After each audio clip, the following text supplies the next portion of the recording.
Alright, so hello guys, magandang araw sa inyo and welcome back again na naman sa ating channel at sa panibagong video tutorial na naman ako yun. So since na umpisa na natin yung pag-tutorial or nakapag-post na tayo ng tutorial about sa ECU ng ating mga motor, especially sa mga fuel injected na mga motor ngayon, gawa ng halos lahat ng bagong modelo ng motor ngayon is fuel injected na or ECU na sila, no, or electronic controlled unit na sila. So bali madali ang tutorial lang ito or mabilis na pagpapaliwanag kung paano mag-function yung ating ECU, kasi napakaraming nagre-request sa atin kung paano nga daw mag wiring or yung wiring diagram ng ECU. Pero before yon, syempre ituturo muna natin kung paano mag-function or kung paano magtrabaho ang isang ECU at kung paano niya kontrolin yung buong system ng ating motor. Okay, so yung ECU kasi natin mga boss, ito yung nag-a-act as computer box or pinakautak ng motor para mag-supply at humingi ng data na merong specific volume or sizes or units na kailangan nito para ibato niya sa ating mga sensors. Ang ECU kasi natin mga boss, may nakaprogram na agad yan, no? Maps and tables kung gaano karaming ratio ng hangin at gasolina ang ibabato niya para mapaandar yung ating motor. Pero hindi na natin lalaliman pa. Okay, so umpisa na natin. So drawing tayo ng ECU dito. For example, meron tayong ECU dyan. Alright, ayan. So meron tayong ECU dyan mga boss. Alam naman natin na yung ECU natin is napakaraming wirings niyan.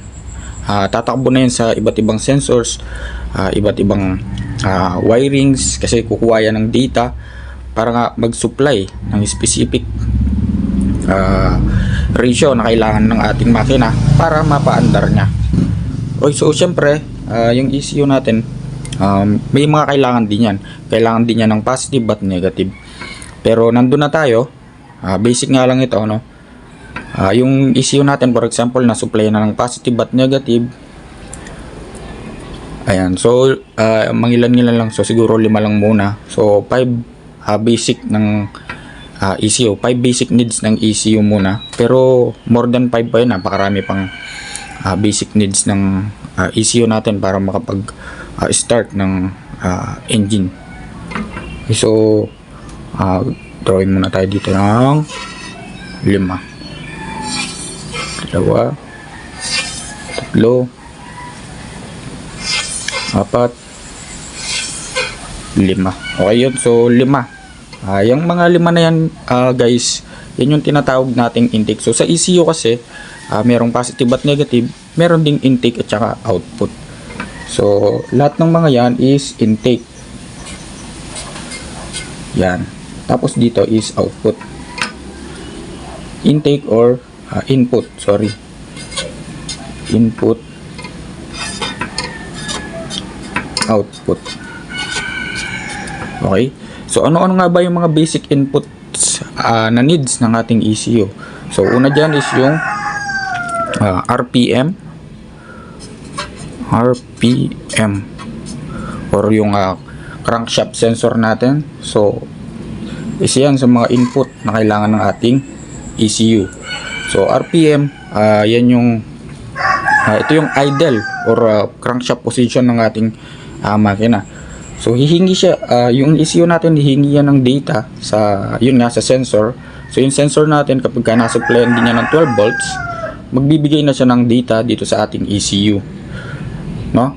So ganoon lang kasimple, hindi na natin pahihirapan pa. Next naman is TPS or throttle position sensor, no? Hihingi din niya ng data yung ECU natin. Hihingi siya ng data sa ating TPS kung sa anong position niya, kaya TPS throttle position sensor, para siya na yung mag-read or mag-send ng data sa ating mismong engine. Okay, so input pa rin to. Next naman is itong MAP natin. MAP or manifold absolute pressure Yung iba kasi mass air pressure yung pagkakaintindi nila. Pero halos same pa rin yun. Yan. Manifold absolute pressure. Okay? So hingi rin siya ng data. Yung ECU natin, hingi rin siya ng data sa MAP sensor natin. Yun nga, para siya yung mag-compute at mag-send ng ratio para ma-start yung ating engine. Next naman is itong ating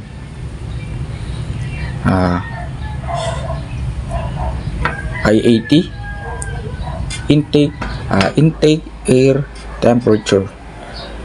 Okay, so input pa rin yan. And last is yung ating coolant temperature. Yan. Okay, so yan lima na yan mga boss. Yan yung ating input na tinatawag. So dito magbabase yung ating ECU kung okay na ba yung mga sensors or pwede na siyang mag-start ng combustion sa ating makina. So syempre kapag may input, may mga outputs tayo dyan. Napakaraming outputs niyan, ano. So hindi nga lang pala itong lima na to yung kailangan natin sa ating ECU. So napakarami pa, no? Okay.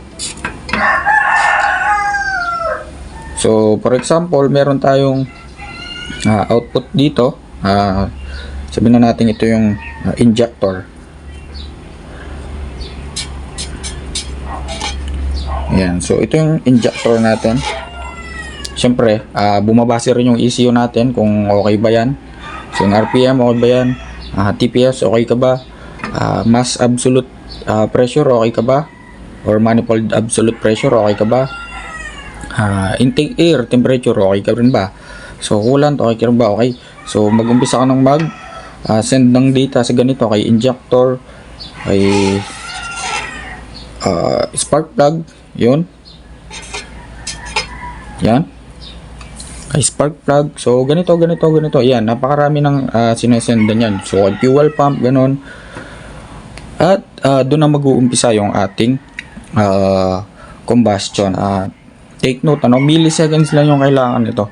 So segundo lang yung kailangan niya upon starting. So kapag sinusin na natin yung ating